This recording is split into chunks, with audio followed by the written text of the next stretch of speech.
responsibility to fix the problem didn't fix the problem. They created another problem rather than creating a solution.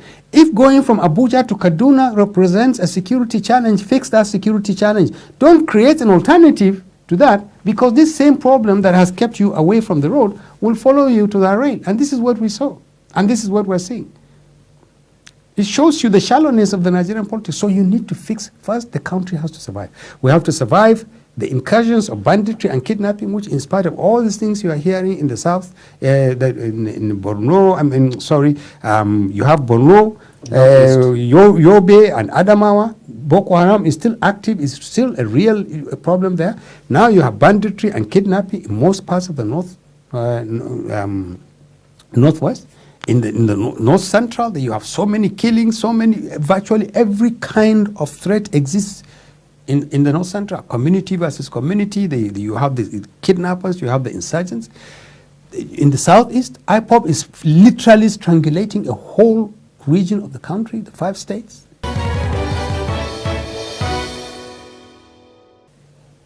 The southwest is full of crime. There's a raging, quiet political civil war going on over who should be the leader of Yorubas, and it's taking a terrible toll on that. But some will say usually in the run-up to the next round of elections, this kind of tensions build up and then they dissipate after the election. Well, I've never had a time when banditry and kidnapping took so many lives and you link them up directly to an election. I don't think you can. Now I'm talking of the tension in the southwest regarding the politics and what I do. I'm not sure. And even some of the criminality in courts. I don't know. I think there is an element in the southwest. There is a new element in the southwest. The number of people who think that Yoruba can move and live outside Nigeria is substantially larger in number and heavier. That is the Yoruba elite, the educated people. It's not all of them that. No. But there is an element of the elite that thinks if you want something in Nigeria, threaten. Say if we don't get the presidency in 2023, even we will move out. It's not just the Igbo who are saying this. That's a very dangerous thing. Is that why your own group, the Northern Elders Forum, is trying to either call up that bluff or actually have a counter proposition to say that, look, the North has every right to also aspire to hold the presidency come the next round of elections? What we do is basically to say to the nation and to these groups who are saying, if we don't get the presidency, we don't want to be part of this country. Basically what we are saying is, hold it. You want to be president of this country, one of you should be president of this country. There's a way to do it. And the way to do it is go and read the Constitution. The Constitution does allow one of you to become president. And he has to compete like everybody else within his party, has to get his party to fill him or her, and then convince other Nigerians to vote for you. Anything else there is not acceptable. You cannot intimidate the rest of the country to say, if there is no Igbo president, there will be no Igbo in this country. Who are you talking for? We know that you're not talking for the Igbo, because 90% of the Igbo outside the Igbo land does not support secession. If people like Igbo say there must be Yoruba presidency, otherwise we will move out, I will ask you, which Yoruba are you talking about? Because we know that the Yoruba is not united about leaving this country. If you say it's Northerners, you have ruled this country for 8 years, and therefore it must be somebody there. We will tell you, no, correction. President Buhari, who was elected by all Nigerians, governed this country and governed it badly. You guys also voted for him. We voted for him too. But President Buhari is president of this country, and the North has the same right as everybody else to say a Northerner can be president. But there's a political process as well. If politically we can agree that, look, we will win more votes if we take the presidency, if we get somebody from the southern part of the country because of this reason and that reason, and more Nigerians agree with us and they vote for us, fine, no problem. But you cannot sit down and start threatening people unless you allow somebody. None of you should contest. Our own must be the only one to contest. If we don't contest, we don't want to be part of Nigeria. So you don't like the class monitor approach to politics, which is keep quiet, otherwise your name is on the list of noisemakers. Actually, it's very dangerous because you see what it does. It's worse than a class monitor, because a class monitor is in the same class as you. And what does he do? He writes your name down, and maybe he has the teacher's approach to punish you. in this particular instance, we have 80% of young Nigerians believing that the political process can be compelled to yield a result. Otherwise, there are consequences. That is the most dangerous thing. There are Igbo people who think genuinely that Igbo are genuinely aggrieved because they have not produced a president, and they must produce a president in 2023, and we say, fine. But in the name of God, fix the Southeast first.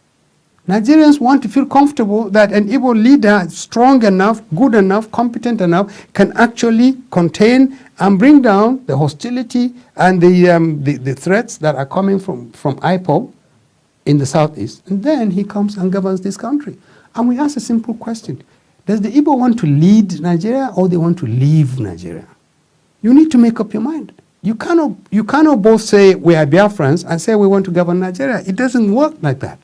But even up north, you hear that there seems to be a growing feeling that, look, call off this bluff, that there are people who are back to the Araba mentality, that is, let everybody go his own way. Yes, and we tell them, those of us who lived through that time, who saw it, who knew what it meant, who knew that all the North was doing was reacting to what the provocations. Our northern leaders were killed in 1966 in cold blood. They did nothing to anybody. Some people from another part of the country felt, and unless we killed northern leaders, we will not have the kind of Nigeria we wanted, and they came and killed them. But there are other leaders as well, say Akintola. Yes, okay, so they killed northern leaders, and they killed some Yoruba leaders, and they didn't touch any Igbo leader. They killed them. And there were a number of other provocations. Decree 34 of 1966, those kind of provocations. No, Northerners go and tell us, okay, we don't want Nigeria anymore. Now we knew this. And we knew that there were a lot of other very responsible Northerners who came and say, hold it, listen, this country cannot be split on the streets. This Awari, Araba, we don't want. This is not how we do things. In the North, we do it differently. And we did. We engaged the rest of Nigeria and said, let's fix this country. Didn't work. We had to fight a war. Our part of the country won this war and did some of the most commendable things that anybody can tell. We won the war and then turned around and said, we didn't win the war and you didn't lose it. There was no victory, no vanquished. Yes. And within 2-3 years, this country had reconciled itself. Somebody who had traveled out of this country in 1969 would have come back in 1971 and he would not have recognized Nigeria. Because suddenly all the Igbo people were back to where they were, all the Northerners have moved in, and the country had moved on. And it was Northerners that who did this. Not entirely, but Nigeria did it. Nigerians did it. We did many good things. So these things that you hear, part of it is politics, but very dangerous politics. So this time around, how do you think we could pull away from the brink? Because, so to say, Nigeria is on that cliff edge. There is so much politics of hatred, of division, and what have you. And even your group is seen as one of those talking it because you are taking the position of the North. We're taking a position that we believe is consistent with the Constitution.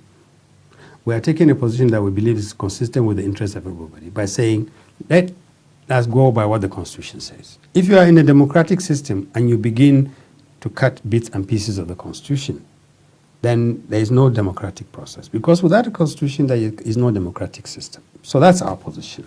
Our position is every Nigerian has a right, which you cannot take away, to be a candidate if he's fielded or she is fielded, and to vote for who they want.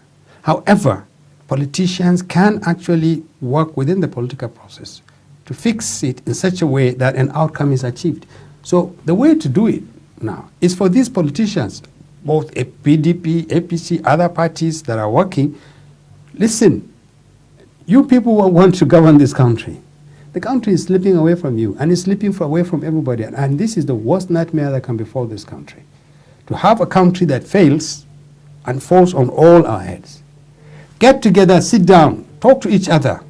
No, don't throw threats at each other. We must have the presidency, and no, you must not have it. That's not the way politics is done. Sit down, you know each other. Most of it are governors.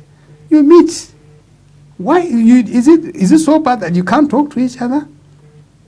The East if the East is so desperate about an Igbo presidency, can't Eastern politicians reach out to other politicians in other parts of the country and say, we want to convince you why it is important for you to support us to have an Igbo president? And they should listen if other people say, our problem is that we don't really see you as, we don't see you fighting IPOB. We are worried that even you are already victims of IPOB. We want a president who is Igbo, who will be a Nigerian president, who will fight IPOB, fight banditry, fight kidnapping, fight Igboho if he threatens secession, fight unemployment, fight cultism. That's the kind of president we want. Where he comes from is not important. If he's good enough to do this, he will get our support. You were in INEC, and there's going to be an election in Anambra. What's your take of it, given all the disquiet, all the violence, attacks on INEC offices, on police, on even recently some traditional rulers somewhere in the East were killed? Could there be a real election that could be acceptable in this kind of environment? I'm very worried about the Anambra elections. And I think it would be less than honest if I don't say that. I think that it will be a watershed election. First, there must be an election. There must be an election. There must be an election. I thought earlier you didn't like the word must. But now you are saying there must be an election. No. When I said I don't like must, is where 17 governors from APC and PDP sit in one comfortable room, eat chicken and drink whatever they drink, and then they say, tell Northerners they must yield. That is the kind of must that then they exist in a democratic setting. There is a must in a democratic setting. Election is a must. The right of people to come out in peace and vote and choose their leader is a must. If you don't have elections, you don't have a democratic process. So the federal government, the state government, everybody who has any responsibility or commitment to the democratic process must make sure there is an election in Anambra in which overwhelmingly the number of people who choose to come out and vote will do so in peace, and they will cast their votes and they will go back, and the election will be free and fair. The stakes are very high. If IPOB and other politicians succeed in keeping people away from polling units, then it will be a major disaster for this country. I'm not sure we can have another election again. That it is that serious. That if the Anambra election doesn't if they hold, intimidate people the same way they say this sit-at-home thing, if they do that, my worry is that it would send a signal to the rest of Nigeria that non-state actors can actually prevent a key element of the democratic process, which is election, to take place. Remember, we have a year and 2-3 months ago, we have a deteriorating security situation in all parts of the country. Yeah. If people target the electoral process as a key victim, potential victim, we're in trouble. That's the first one. The second one is that even a very low turnout will be a major setback for the democratic process. So the Constitution doesn't say how many people need to vote before an election is valid. It just simply says the person with the majority. Yes. He needs to score 2/3 in 25% in 2/3 of the states. So you can achieve those. A low turnout, the percentages requirement. You can even have a runoff if it's not available. But if IPOB and allied interests succeed in confining people to their homes and they don't come out to vote out of fear, and you have a turnout of, say, 150,000 or 200,000, which is perfectly possible, it will send a dangerous signal as to who is in control. And what is going on? But given what is going on, I mean, the way IPOB has been calling for Mondays of no activities, even though the South is hurting very badly, losing businesses and what have you, and the effectiveness of it all. I mean, especially after the killing of the husband of the late Dora Akinyuli, Yes. the medical doctor, Yes. and many other people. There's that raw fear in people that, look, maybe it's better to self-preserve than to put your life Oh, you on will the see line. the effect of that. I'm saying definitely a lot of people will stay at home. They will be made to stay at home. They will be forced to stay at home because that's how IPOB will show that it is in control. On the other hand, the more people are assured to come out and they come out and they vote, the more the federal government will show that it is in control. The Anambra election is a tussle that will test who is in charge of the Southeast. It really is. It will determine whether the federal government begins to retrieve and recover the Southeast from IPOB, or IPOB asserts greater authority in terms of who is in control of the Southeast. That is how important it is. It's not just an election. It is a tussle that will be won by one party or the other. And meanwhile, there's the trial of Nnamdi Kanu itself. Yes. And it's happening. It started. He's pleaded not guilty and all of that. But the atmosphere, and even you see the British High Commissioner attending, so it's going to be quite a challenge for the judicial process itself. Well, again, there are many challenges to. When I said first the country has to survive to 2023, you asked me, is it that bad? These are some of the issues you are raising here are exactly what represent the existential threats for the survival of the country. If the South is increasingly deteriorates to a point where IPOB asserts itself more and more, Southeast politicians are talking from both ends of the mouth. On the one hand, saying you must bring Kanu, don't do this, and they get involved, and they turn this trial into a political trial. And more people are jumping on the IPOB bandwagon. Like remember, I said IPOB is not just about secession. It's a vehicle that carries a lot of grievances of a lot of people in the Southeast. Joblessness, frustration, bitterness, all sorts of things. Anybody with a grievance is IPOB in the Southeast. That's the reality. And the leadership is so thin on the ground that it actually has to speak the language of IPOB just in order to survive.